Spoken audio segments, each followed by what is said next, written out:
Yes, good morning to all of you. देखिए, मैंने कल आपको एक न्यूमेरिकल दिया था जो आपको सॉल्व करना था। आई होप आप सबने कर लिया होगा। ओके, तो आज हम लोग नेक्स्ट टॉपिक डिस्कस करते हैं, that is principal of calorimetry. Calorimetry या कैलोरीमेट्री भी बोला जाता है इसको। अब देखिए किस तरह से हम लोग दो डिफरेंट टेम्परेचर के मटेरियल्स को या बॉडीज को एक दूसरे के कॉन्टेक्ट में लाएंगे और क्या होगा उसको डिस्कस करते हैं।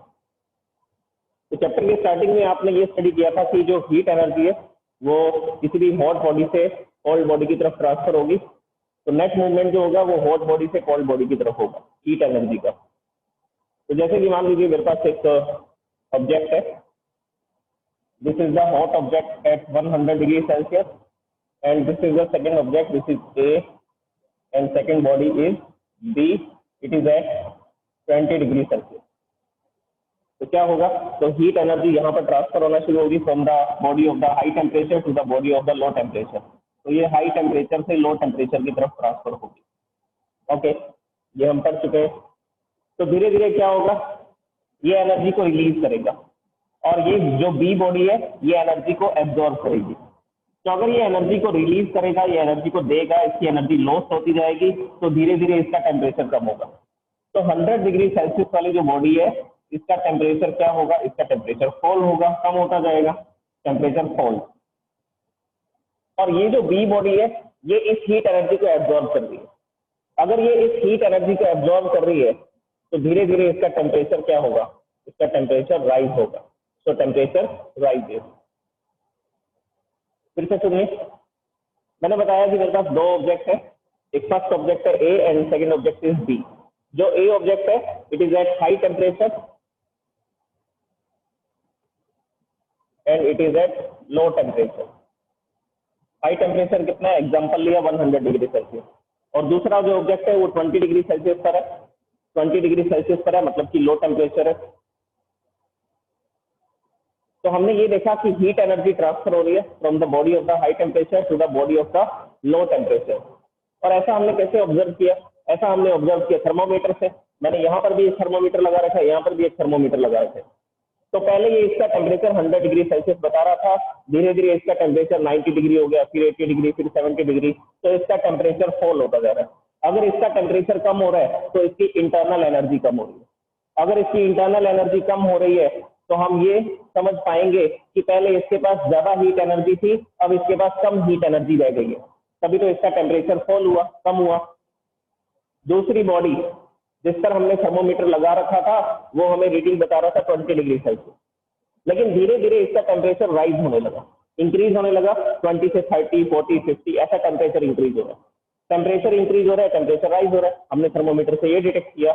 अगर इसका टेम्परेचर राइज हो रहा है तो ऑब्वियसली ये हीट एनर्जी को एब्जॉर्ब कर रही है। जो बी बॉडी है वो हीट एनर्जी को क्या कर रही है, वो हीट एनर्जी को एब्जॉर्ब कर रही है। तो जो ए है वो हीट को लॉस कर रही है और जो बी है वो एनर्जी को गेन कर रही है। अब इसी के बेसिस पर हम क्या समझते हैं, प्रिंसिपल ऑफ कैलोरीमेट्री। ओके, अब देखिए एक कंडीशन हमने और स्टडी की थी, वो कंडीशन थी थर्मल इक्विलिब्रियम।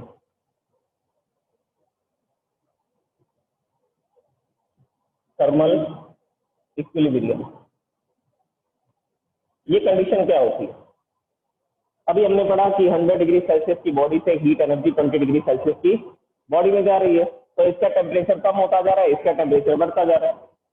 अब एक ऐसा टेम्परेचर आएगा जिस टेम्परेचर पर ये दोनों बॉडीज, मतलब कि दोनों बॉडीज का टेम्परेचर सेम हो जाएगा और उस समय पर हीट ट्रांसफर जो है वो रुक जाएगा।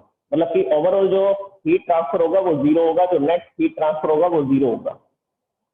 तो इसका टेम्परेचर 100 डिग्री सेल्सियस था। अब एक एग्जांपल लेकर के चलते हैं। इसका टेम्परेचर 100 था, इसका 20 था। तो हमने ऐसा माना कि 50 डिग्री सेल्सियस पर थर्मल इक्विलिब्रियम की कंडीशन आ जाती है। 50 डिग्री सेल्सियस पर थर्मल इक्विलिब्रियम की कंडीशन आ जाती है। तो इसका मतलब ये हुआ कि हीट ट्रांसफर रुक जाएगा। कब रुकेगा, जब इसका टेम्परेचर भी 50 डिग्री हो जाएगा और इसका टेम्परेचर भी क्या हो जाएगा, 50 डिग्री सेल्सियस। जब दोनों बॉडीज का टेम्परेचर 50-50 हो गया उस समय पर हीट ट्रांसफर रुक गया। हमने बोला कौन सी कंडीशन आ गई, थर्मल इक्विलिब्रियम की कंडीशन आ चुकी है, अब हीट ट्रांसफर नहीं होगा। अब यहीं से निकल करके आया प्रिंसिपल ऑफ कैलोरीमेट्री। अब ये प्रिंसिपल क्या होता है इसको समझिए। ये हीट एनर्जी को लॉस कर रहा है, ये हीट एनर्जी को गेन कर रहा है। सॉरी, तो ये हीट एनर्जी को लॉस कर रहा है, ये हीट एनर्जी को गेन कर रहा है। अब जितनी हीट एनर्जी लॉस्ट होगी उतनी ही हीट एनर्जी गेन होगी। एक बॉडी जितनी हीट एनर्जी को रिलीज करेगी, दूसरी बॉडी उतनी ही हीट एनर्जी को एब्जॉर्ब कर लेगी। हीट एनर्जी में कोई चेंजेस नहीं होंगे, ना तो हीट एनर्जी इंक्रीज होगी ना डिक्रीज होगी। That is the law of conservation of energy. यहाँ पर कौन सा लॉ फॉलो होगा? Law of conservation of energy. अब एग्जांपल देखते हैं। मान लीजिए इसने 500 जूल की एनर्जी रिलीज की और इसका टेम्परेचर 100 डिग्री से 50 डिग्री सेल्सियस पर पहुंच गया। That is heat loss. That is heat loss is 500 joule. दूसरी बॉडी जिसका टेम्परेचर 20 डिग्री सेल्सियस था, कुछ समय बाद इसका टेम्परेचर 50 डिग्री हो जाता है, मतलब कि इसका टेम्परेचर राइज हो रहा है। और ये जो दूसरी बॉडी थी इसने क्या किया? इसने हीट को गेन किया। और कितनी हीट एनर्जी गेन की? 500 जूल। कितनी हीट एनर्जी गेन की? 500 जूल। तो अगर इसकी एनर्जी 500 जूल कम हो रही है तो दूसरी बॉडी की एनर्जी 500 जूल बढ़ रही होगी। That is the law of conservation of energy. ना हीट एनर्जी कम हुई ना ज्यादा हुई। एक बॉडी ने जितनी हीट एनर्जी लॉस की, दूसरी बॉडी ने उतनी ही हीट एनर्जी क्या कर ली? गेन कर ली। That is the law of conservation of energy and it is the principle of calorimetry. और यही प्रिंसिपल है कैलोरीमेट्री का, जिसमें हम लोग ये लिखेंगे the body at higher temperature loses the heat. जो हायर टेम्परेचर की बॉडी है वो हीट एनर्जी को लूज करेगी और जो लो टेम्परेचर की बॉडी है वो हीट एनर्जी को गेन करेगी। And heat loss is equal to the heat gain. और जितनी हीट एनर्जी लॉस की जाएगी उतनी ही हीट एनर्जी गेन की जाएगी दूसरी बॉडी के द्वारा। That is the principle of calorimetry. अब देखिए इसको मैं स्टेटमेंट में लिखने वाला हूँ। ओके, ये सब कुछ अगर आपको क्लैरिफाई हो चुका है देन रेज योर हैंड। ये जो मैंने सारा एक्सप्लेन किया, आपको एक्सप्लेनेशन दी, अब हम इसको स्टेटमेंट में लिखते हैं। क्या क्या बातें मैंने आपको बताई? सबसे पहले मैंने आपको बताया कि जो बॉडी हाई टेम्परेचर पर होगी और जो बॉडी लोअर टेम्परेचर पर होगी उससे ये डिसाइड होगा कि हीट एनर्जी किस डायरेक्शन में ट्रांसफर होगी। तो सबसे पहले हम इसका स्टेटमेंट लिखते हैं। The statement is the body at higher temperature releases heat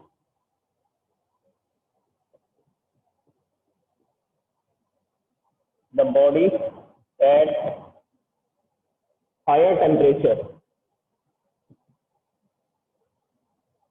releases heat while जबकि the body at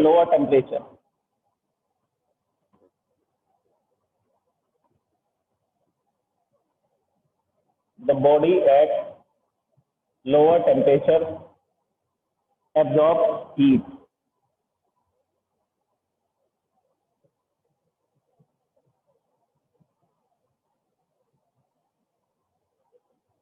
The principle of calorimetry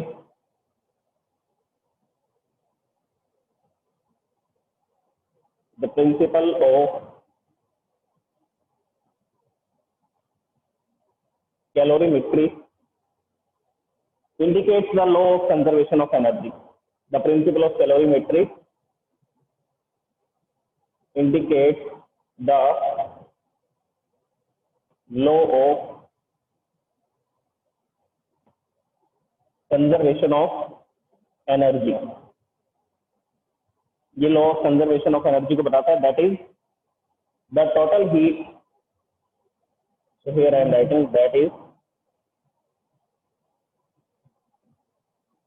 the total heat lost by hot body is equal to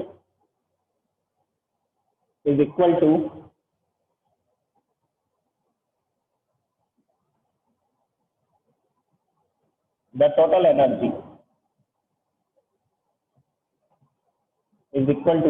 energy gained by cold body। This is the principle of calorimetry। अब देखिए इसमें क्या क्या बातें लिखी गई है। सबसे पहली बात ये लिखी गई है कि जो बॉडी हाई टेम्परेचर पर है वो हीट एनर्जी को रिलीज करेगी, और जो बॉडी लोअर टेम्परेचर पर है वो हीट एनर्जी को एब्जॉर्ब करेगी। तो सबसे पहली बात मैंने आपको ये एक्सप्लेन की थी। उसके बाद कंडीशन आएगी थर्मल इक्विलिब्रियम की, और हीट ट्रांसफर रुक जाएगा। तो वो अगर स्टेटमेंट ऐड करना चाहें तो वो भी इसमें ऐड कर सकते हैं। After some time there will be a condition of thermal equilibrium, at that condition the temperature of the both bodies become same. उस कंडीशन में दोनों बॉडीज का टेम्परेचर सेम हो जाएगा और हीट ट्रांसफर जो है वो रुक जाएगा। ये स्टेटमेंट भी इसमें ऐड कर सकते हैं। आगे देखिए, द प्रिंसिपल ऑफ कैलोरीमेट्री। जो कैलोरीमेट्री का प्रिंसिपल है वो क्या इंडिकेट करता है? वो ये बताता है that there is a law of conservation of energy, कि यहाँ पर एनर्जी कंजर्वेशन होगा। कैसे होगा? एक बॉडी जो कि हॉट बॉडी है क्या करेगी? हीट को लॉस करेगी। Total heat loss by the body is equal to, सबसे इंपॉर्टेंट बात है equal to, is equal to the total energy gain by the cold body. Hot body ने जितनी हीट एनर्जी को लॉस किया, दूसरी बॉडी उतनी ही हीट एनर्जी को गेन करेगी। So this is the principle of calorimetry. अब हम इसको शॉर्ट में लिखना चाहें तो ऐसा लिख सकते हैं, क्यू लॉस, हीट एनर्जी को क्यू से लिखा जाता है, Q loss is equal to Q gain. This is the shortest form of the calorimetry, principle of calorimetry, कि जितनी एनर्जी लॉस हो रही है और दूसरी बॉडी उतनी एनर्जी को गेन करेगी। ठीक है, अच्छा और एग्जांपल सुनिए, और एग्जांपल सुनिए जिसमें आपको law of conservation of energy पता लगेगा। ये डेफिनेशन जो है ये आपको नोट्स के अंदर मिल जाएगी, तो no need to write this definition, just see the next example. मान लीजिए हम लोग बर्नर का यूज करते हैं और किसी भी सब्सटेंस को हीट अप करते हैं। काफी बार मैंने ये डायग्राम बनाया है। अच्छा, एक ट्राइपॉड स्टैंड लेते हैं, उस स्टैंड के ऊपर हम लोग बीकर को रख देते हैं। तो this beaker is having some substance like water, इसके अंदर वाटर है, और ये ट्राइपॉड स्टैंड है।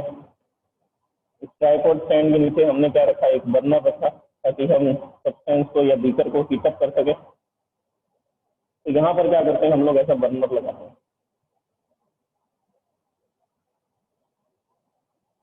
प्लेट, ये बर्नर को हमने ऐसा जलाया, it is producing some heat energy. अब देखिए, क्या सारी की सारी एनर्जी इस बीकर को मिलेगी? मान लीजिए ये पर सेकंड 100 जूल की एनर्जी दे रहा है, तो हम 1 सेकंड की बात करते हैं। तो उस 1 सेकंड में क्या हुआ? इसमें 100 जूल की एनर्जी रेडिएट की, 100 जूल ऑफ एनर्जी। मान लीजिए हम लोग चाय बना रहे हैं, तो उसके लिए हमें पानी उबालना पड़ता है, वाटर को हीट अप करना पड़ता है। तो मैंने 100 जूल की एनर्जी इस बर्नर के थ्रू दी 1 सेकंड में, तो हम उस 1 सेकंड की बात कर रहे हैं। तो 100 जूल की एनर्जी यहाँ से रिलीज हुई। क्या वो 100 जूल की पूरी एनर्जी इसको मिलेगी? ये बॉडी है हायर टेम्परेचर पे, ये बॉडी है लोअर टेम्परेचर पे, तो हमें ये तो पता है कि हीट एनर्जी यहाँ से इसमें आएगी, लेकिन पूरी की पूरी एनर्जी इसमें नहीं आ पाएगी। ये सारी की सारी हीट एनर्जी इसको नहीं मिल पाएगी। इसको कितनी हीट एनर्जी मिली? 80 जूल। अच्छा, एक बात और समझे, आसपास जो सराउंडिंग है उसका टेम्परेचर 20 डिग्री सेल्सियस है। यहाँ पर जो फ्लेम्स प्रोड्यूस हो रही है उसका टेम्परेचर 400 डिग्री 500 डिग्री सेल्सियस के आसपास है। तो ये जो फ्लेम्स है ये हायर टेम्परेचर पर है, और आसपास जो सराउंडिंग है that is at the lower temperature. तो फिर से क्या होगा? ये हीट एनर्जी कहाँ पर जाएगी? ये हीट एनर्जी सराउंडिंग में भी रेडिएट होगी। कुछ हीट एनर्जी, ये जो ट्राइपॉड स्टैंड है इसके ऊपर जो वायर गेज लगा हुआ है, ये वायर गेज भी गर्म हो जाएगा। और कुछ हीट एनर्जी कौन एब्जॉर्ब कर लेगा? ये बीकर एब्जॉर्ब कर लेगा। ये वेसल कंटेनर, ये ग्लास कंटेनर है, तो ये ग्लास एब्जॉर्ब करेगा उस हीट एनर्जी को, और वो हीट एनर्जी को ट्रांसफर करेगा, पूरा का पूरा बीकर गर्म हो जाएगा। तो अल्टीमेटली क्या हो रहा है? सब्सटेंस को तो सिर्फ 20 जूल की एनर्जी मिल रही है। हमने इस बर्नर से 100 जूल की एनर्जी देने की कोशिश की, लेकिन जो वाटर था उसको सिर्फ 20 जूल की एनर्जी मिली। ऐसा क्यों हुआ? हीट कहाँ पर जा रही है? तो आप तो बोलेंगे सर हमने तो 100 जूल दिया था, इसको तो सिर्फ 20 जूल मिले, तो यहाँ तो law of conservation of energy follow ही नहीं हो रहा। नहीं, ऐसा नहीं है। देखिए एक्चुअल में क्या हो रहा है, जो 100 जूल की एनर्जी दे रहा हूँ उसमें से 30 जूल की एनर्जी सराउंडिंग में रेडिएट हो रही है। 30 जूल की एनर्जी कहाँ जा रही है? सराउंडिंग्स में जा रही है। और कुछ 20 जूल की एनर्जी इस वायर गैस को मिली, और ये जो बीकर था, बाकी की एनर्जी ये बीकर एब्जॉर्ब कर रहा है, 30 + 20 50, और ये 30 जूल की एनर्जी ये बीकर एब्जॉर्ब कर रहा है। तो बर्नर तो 100 जूल की एनर्जी प्रोड्यूस कर रहा है, लेकिन 80 जूल की एनर्जी तो यहाँ जा रही है, सराउंडिंग में जा रही है, ये वायर गेज में जा रही है, ये बीकर के अंदर जा रही है। और ये जो सब्सटेंस है इसको सिर्फ कितनी हीट एनर्जी मिली? इसको सिर्फ 20 जूल की हीट एनर्जी मिली। अब देखिए law of conservation of energy कैसे हुआ। कितनी एनर्जी थी? 100 जूल की। 20 जूल की एनर्जी मिली सब्सटेंस को, वाटर को। ओके, ठीक है, तो मैं यहाँ लिख देता हूँ किस किस को ये एनर्जी जा रही है, किस किस में जा रही है। 20 जूल की एनर्जी वाटर में गई, और 20 जूल की एनर्जी इस टैंक ने एब्जॉर्ब कर ली। 20 जूल जो है वो वायर गेज ने एब्जॉर्ब कर लिया, जिसके ऊपर हमने क्या रखा हुआ था? बीकर रखा था। उसके बाद 30 जूल की एनर्जी चली गई बीकर के अंदर। 30 joule is absorb by the glass beaker.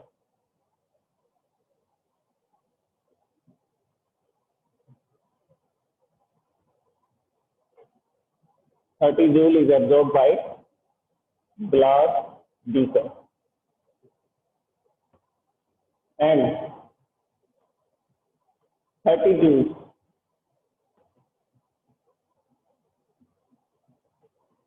is radiated in the surroundings। तो देख लीजिए 100 जूल की एनर्जी दी थी बीकर ये बर्नर से, और 100 जूल की एनर्जी ही तो है अभी। तो ना तो हीट एनर्जी प्रोड्यूस हुई, मतलब कि ना तो हीट एनर्जी क्रिएट हुई और ना ही डिस्ट्रॉय हुई। तो यहाँ पर law of conservation of energy हो रहा है। देख लीजिए आप, 20 + 20 + 30 + 30 टोटल 100 जूल हो गए। तो जितनी हीट एनर्जी हमने दी थी वो हीट एनर्जी अलग अलग सब्सटेंसेस के अंदर जा रही है, इस वायर गेज में जा रही है, इस बीकर में जा रही है, इस वाटर के अंदर जा रही है, और कुछ हीट एनर्जी सराउंडिंग में रेडिएट हो रही है। तो एनर्जी ना तो क्रिएट हुई है और ना ही डिस्ट्रॉय हुई है, वो 100 जूल की एनर्जी डिस्ट्रीब्यूट हो रही है। वो क्या हो रही है? डिस्ट्रीब्यूट हो रही है। 20 + 20 + 30 + 30 ये भी 100 जूल है। तो हम तो 100 जूल की एनर्जी देने की कोशिश कर रहे हैं, लेकिन वाटर ने सिर्फ कितनी एब्जॉर्ब की है? वाटर ने सिर्फ 20 जूल की एनर्जी एब्जॉर्ब की है। बाकी की एनर्जी क्या हो गई? बाकी की एनर्जी क्या हो गई? उसके लिए हम वर्ड यूज करेंगे डिसिपेट हो गई। बाकी की एनर्जी क्या हो गई? डिसिपेट हो गई। वो ऐसे कामों में चलेगी जो हमारे काम ही नहीं आ रही, वो ऐसी जगह पर खर्च हो रही है, स्पेंड हो रही है जो हमारे लिए क्या नहीं है? बेनिफिशियल नहीं है। तो हम उसके लिए क्या वर्ड यूज करते हैं? डिसिपेट। तो यहाँ पर एनर्जी का डिसिपेशन हो रहा है। 20 जूल की एनर्जी स्टैंड में जा रही है, 30 जूल की एनर्जी इस बीकर में जा रही है, 30 जूल की एनर्जी सराउंडिंग में जा रही है। तो this is the dissipation of energy. तो यहाँ पर एनर्जी लॉस नहीं होगा। तो this is the law of conservation of energy. यही क्या है? Law of conservation of energy है। हीट को ना तो क्रिएट कर सकते हैं ना ही डिस्ट्रॉय कर सकते हैं। और कैलोरीमेट्री में भी तो यही हो रहा है। प्रिंसिपल ऑफ कैलोरीमेट्री में भी तो यही बताया मैंने कि जितनी हीट एनर्जी एक ऑब्जेक्ट लॉस करेगा उतनी हीट एनर्जी दूसरा ऑब्जेक्ट गेन कर लेगा। ये आइडियल कंडीशन में होगा। ये कौन सी कंडीशन में होगा? ये आइडियल कंडीशन में होगा। मतलब कि आसपास कोई दूसरी बॉडी नहीं है जो हीट एनर्जी को एब्जॉर्ब कर लेगी। हम अभी तक यही मान करके चल रहे हैं कि ये जो बॉडी थी ए, इसका टेम्परेचर था 100 डिग्री सेल्सियस, और ये जो सेकेंड बॉडी थी बी, इसका टेम्परेचर था 20 डिग्री सेल्सियस। नेचर के अंदर सिर्फ ये दो ही ऑब्जेक्ट है और सराउंडिंग का कोई टेम्परेचर नहीं है। ठीक है, तो ये 100 डिग्री सेल्सियस अपनी हीट एनर्जी को 20 डिग्री वाले में क्या करेगा? ट्रांसफर करेगा। हाई टेम्परेचर से लो टेम्परेचर की तरफ हीट एनर्जी ट्रांसफर होगी। क्या ऐसा नहीं होगा? ये 100 डिग्री सेल्सियस सराउंडिंग में भी हीट एनर्जी को क्या करेगा? रेडिएट करेगा। तो सारी की सारी हीट एनर्जी थोड़ी ना बी ऑब्जेक्ट को मिल जाएगी। लेकिन हम आइडियल कंडीशंस में क्या मान करके चल रहे हैं कि ये जितनी भी हीट एनर्जी लॉस करने वाला है वो सारी की सारी हीट एनर्जी कौन गेन करेगा? B object. ए जितनी हीट एनर्जी लॉस करेगा, बी उतनी हीट एनर्जी को गेन कर लेगा। तो डिसिपेशन को हम लोग कंसीडर नहीं करते कि एनर्जी डिसिपेट हो रही है डिफरेंट डिफरेंट प्रोसेसेस में, वो हम लोग कंसीडर नहीं कर रहे हैं कैलोरीमेट्री के प्रिंसिपल। ओके, अब देखिए इसका फॉर्मुलेशन करते हैं। थर्मल इक्विलिब्रियम की कंडीशन कब आती है? किस टेम्परेचर पे आती है? तो उसके लिए हम लोग एक फॉर्मूला बना देते हैं। तो उसके लिए हम लोग क्या करने वाले हैं? एक फॉर्मुलेशन करने वाले हैं। ओके, देखिए जैसे कि हम ये मान करके चलते हैं कि ये ए ऑब्जेक्ट है। Let this is the object A which is having mass m1, which is having mass m1। इसका मास कितना है? इसका मास है m1, और इसकी स्पेसिफिक हीट कैपेसिटी है S1। स्पेसिफिक हीट कैपेसिटी मतलब कितनी हीट एनर्जी पर सेकंड ये एब्जॉर्ब करेगा और कितनी हीट एनर्जी पर सेकंड ये रेडिएट कर सकता है, that is the specific heat capacity to increase और decrease the temperature of the body. और इसका टेम्परेचर है T1 degree Celsius. The temperature of this body is T1 degree Celsius. The second body, we name it as B, its mass is M2 and its specific heat capacity is S2 and the temperature of this body is T2 degree Celsius. And we are considering a condition that the temperature of the first body T1 is greater than T2. Let this is our assumption. ये हमने माना कि first body है जिसका temperature है T1, दूसरी body है जिसका टेम्परेचर है T2। दोनों अलग अलग सब्सटेंस है, ये एल्यूमिनियम है तो ये कॉपर है। इसकी हीट एनर्जी को एब्जॉर्ब करने की या रिलीज करने की कैपेसिटी अलग है, इसको हीट एनर्जी को एब्जॉर्ब करने की या रिलीज करने की कैपेसिटी अलग है, जिसको हम S1 और S2 से लिख रहे हैं। Specific heat of aluminium, specific. Okay, next देखिए।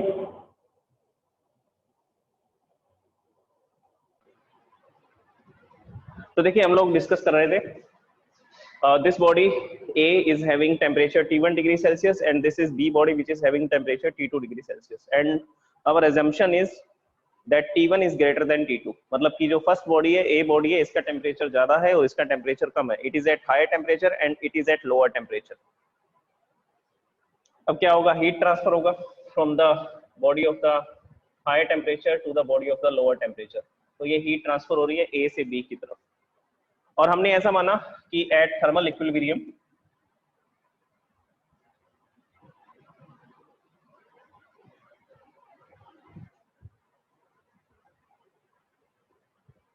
Late T1 is greater than T2।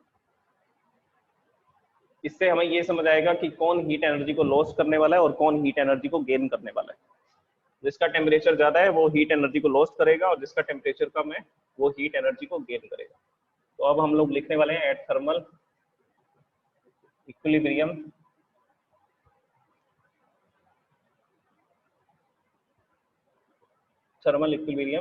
Eight T degree Celsius. जो थर्मल इक्विलिब्रियम की कंडीशन आ रही है वो कितने डिग्री सेल्सियस पे आ रही है, वो आ रही है T डिग्री सेल्सियस पे। तो इसका टेम्परेचर है T1, इसका टेम्परेचर है T2 और दोनों का टेम्परेचर T डिग्री सेल्सियस हो जाएगा। तो हीट ट्रांसफर जो है वो रुक जाएगा क्योंकि थर्मल इक्विलिब्रियम की कंडीशन आ जाएगी। ओके, अब देखिए, अब हम कैलोरीमेट्री का प्रिंसिपल यूज करते हैं। The principle of calorimetry is, so here I am writing according to the principle of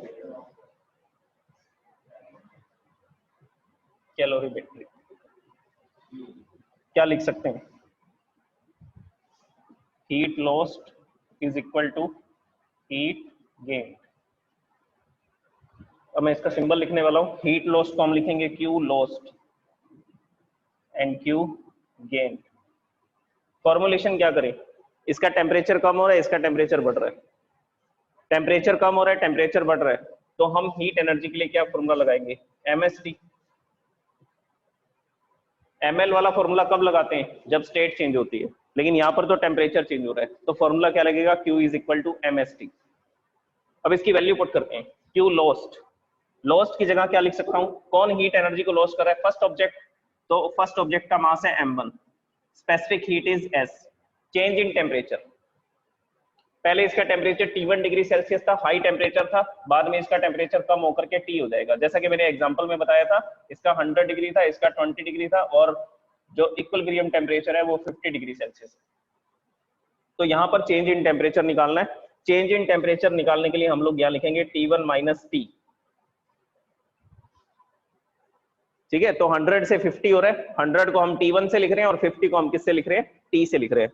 so that is T1 minus T। और यहाँ पर क्या लिखेंगे, Q gain, heat energy gain. कौन हीट एनर्जी को गेन कर रहा है, सेकंड ऑब्जेक्ट। तो सेकंड ऑब्जेक्ट का मास है M2, specific heat is S2 and change in temperature. पहले इसका टेम्परेचर 20 था, 20 से 50 हो गया, तो 20 डिग्री सेल्सियस को हम लिख रहे हैं T2 से और 50 को हम किससे लिख रहे हैं, T से। So there is increase in temperature which is denoted by T minus T2. T minus T2. अब इसको मल्टीप्लाई करते हैं, मल्टीप्लाई करके इसको सॉल्व करने वाले हम लोग। तो मल्टीप्लिकेशन कीजिए, m1 s1 को इससे मल्टीप्लाई कर दीजिए। So the next statement is m1 s1 multiply by t1 minus m1 s1 t equal to, इसको भी मल्टीप्लाई कीजिए t से और t2 से। So it will be m2 s2 t minus m2 s2 t2।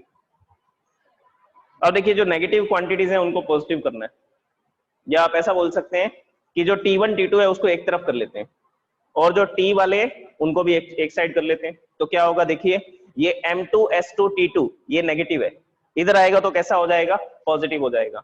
इसी तरह से ये m1 s1 t ये इधर नेगेटिव है, इसको उधर शिफ्ट कर देंगे तो हम इसको इस डायरेक्शन में शिफ्ट करने वाले हैं और इसको इधर शिफ्ट करने वाले हैं। तो नेक्स्ट स्टेटमेंट देखिए क्या होने वाली है।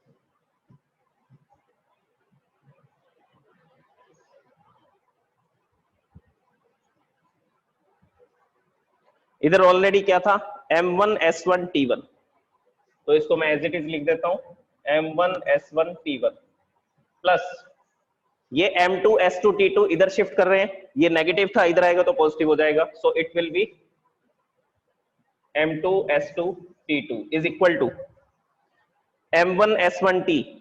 m1 s1 t ये जो है ये नेगेटिव है, इसको उधर शिफ्ट करने पर पॉजिटिव होगा। सो it will B m1 s1 t और ऑलरेडी इधर क्या पड़ा था, m2 s2 t, तो यहां लिख देंगे हम लोग m2 s2 and t। अब देखिए यहां से कुछ कॉमन आ रहा है, यहां पर भी t है और यहां पर भी t लिखा हुआ है, तो यहां से t को कॉमन लिख सकते हैं हम लोग। सो the next statement will be, इसको तो एज इट इज लिख देंगे m1 s1 t1 plus m2 s2 t2 is equal to m1 s1 plus m2 s2 and the common quantity is T, equilibrium temperature। अब देख लीजिए हमें T का formula बनाना है, the temperature at the condition of the equilibrium। इस formula को बनाने के लिए हम लोग क्या करेंगे, T को यहाँ छोड़ देंगे, बाकी सब क्वांटिटीज को दूसरी तरफ कर देंगे। तो ये जो m1 s1 plus m2 s2 है ये यहाँ पर मल्टीप्लीकेशन में, इधर आएगा तो डिवाइड में आ जाएगा। तो इस पूरी क्वांटिटी को उठा करके मैं इसके डिवाइड में लिख दूंगा, तो किसका फॉर्मूला बनेगा, इक्विलिब्रियम टेम्परेचर का फॉर्मूला बन जाएगा, the temperature at the thermal equilibrium. So T is equal to m1 s1 t1 plus m2 s2 t2 divide by m1 s1 plus m2 s2। This is the formula of the common temperature of the body.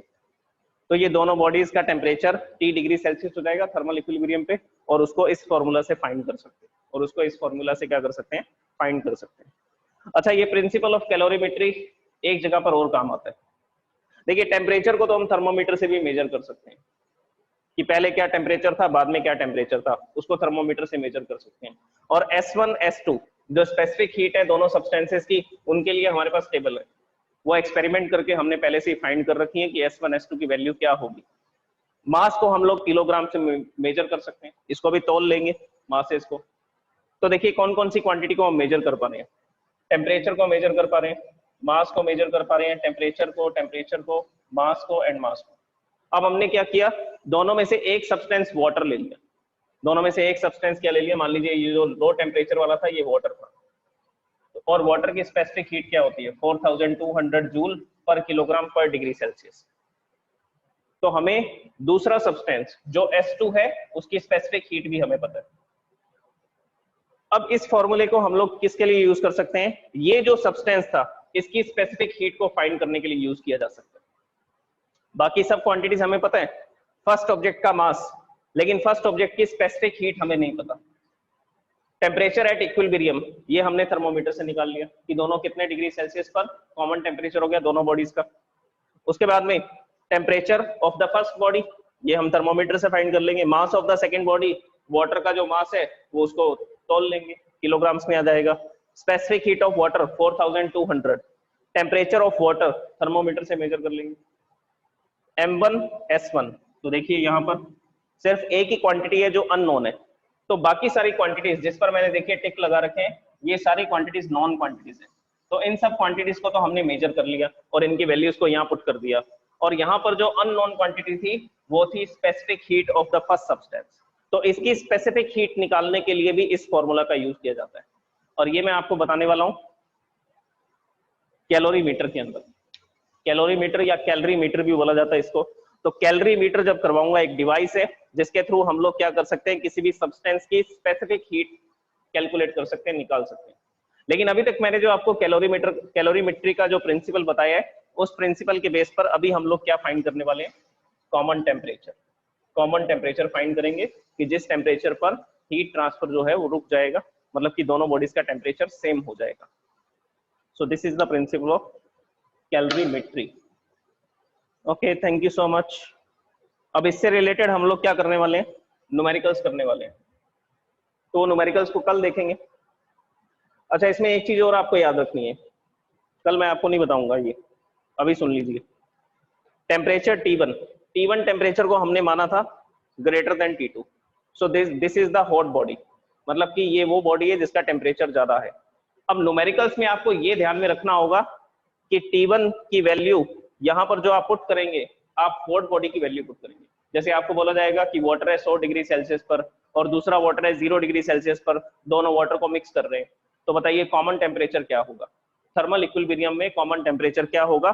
तो ये बताने के लिए हम यहाँ पर मास लिखेंगे कि 100 डिग्री सेल्सियस वाला जो वाटर था उसका मास कितना था। मैं फिर से बोल रहा हूँ, जो हायर टेम्परेचर वाला है उसकी सारी क्वांटिटीज यहाँ लिखनी है, और जो लोअर टेम्परेचर वाले हैं उसकी सारी क्वांटिटीज यहाँ पर लिखनी है। तो T1 हमने हायर टेम्परेचर की बॉडी कंसीडर की है, तो न्यूमेरिकल्स भी इसी बेसिस पर हम लोग क्या करेंगे, सॉल्व करेंगे। ओके, तो कल देखते हैं हम लोग इसके न्यूमेरिकल्स, तो किस टाइप के न्यूमेरिकल्स हो सकते हैं कैलोरीमेट्री के।